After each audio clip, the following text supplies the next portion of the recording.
യേശു എന്ന മുന്തിരിച്ചെടിയിൽ നാം ഒട്ടിനിൽക്കുകയാണെങ്കിൽ ധാരാളം ഫലം പുറപ്പെടുവിക്കാൻ കഴിയും. മുന്തിരിച്ചെടി തായ്തണ്ടിൽ നിൽക്കുമ്പോൾ അത് ധാരാളം ഫലം പുറപ്പെടുവിക്കുന്നു. തായ്തണ്ട് മുറിച്ചു നീക്കുമ്പോൾ മുന്തിരിച്ചെടി ഉണങ്ങിപ്പോകുന്നു.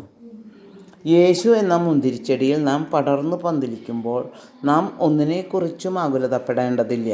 അവിടത്തോട് ഒട്ടി നിൽക്കുമ്പോൾ അവിടുന്ന് നമ്മോട് ചേർന്ന് നിൽക്കുന്നു. എന്നിൽ വസിക്കുന്നില്ലെങ്കിൽ നിങ്ങൾക്ക് ഒന്നും ചെയ്യുവാൻ പറ്റുകയില്ല. യേശു എന്ന തായ്തണ്ടിൽ നാം ചുറ്റിപ്പടർന്നു കയറുമ്പോൾ നമ്മെ അവിടുന്ന് കരുത്തുള്ളവരാക്കുന്നു, എന്തിനും പ്രാപ്തരാക്കുന്നു. എന്നോട് ചേർന്ന് നിന്നാൽ എൻ്റെ നാമത്തിൽ പിതാവിനോട് ചോദിക്കുന്നതെന്തും അവിടുന്ന് നിങ്ങൾക്ക് നൽകും.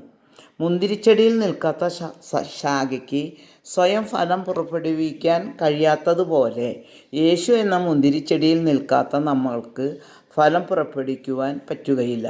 അതുകൊണ്ട് നമുക്ക് യേശു എന്ന മുന്തിരിച്ചെടിയിൽ ഒട്ടിനിന്ന് നമുക്ക് വേണ്ടത് ചോദിച്ചു വാങ്ങാം. അവിടുത്തെ സ്നേഹത്തിൽ കൂടുതൽ ഫലം പുറപ്പെടുവിക്കുവാൻ കഴിയും. യേശുവിനോട് നമുക്ക് പ്രാർത്ഥിക്കാം. ദൈവമേ, അങ്ങ് എന്നെ അനുഗ്രഹിച്ച് എൻ്റെ അതിരുകൾ വിസ്തൃതമാക്കണമേ. അങ്ങയുടെ കരം എന്നോടുകൂടെ ആയിരിക്കുകയും വിപത്തുകളിൽ നിന്ന് എന്നെ കാത്തുകൊള്ളുകയും ചെയ്യണമേ. ആമേൻ.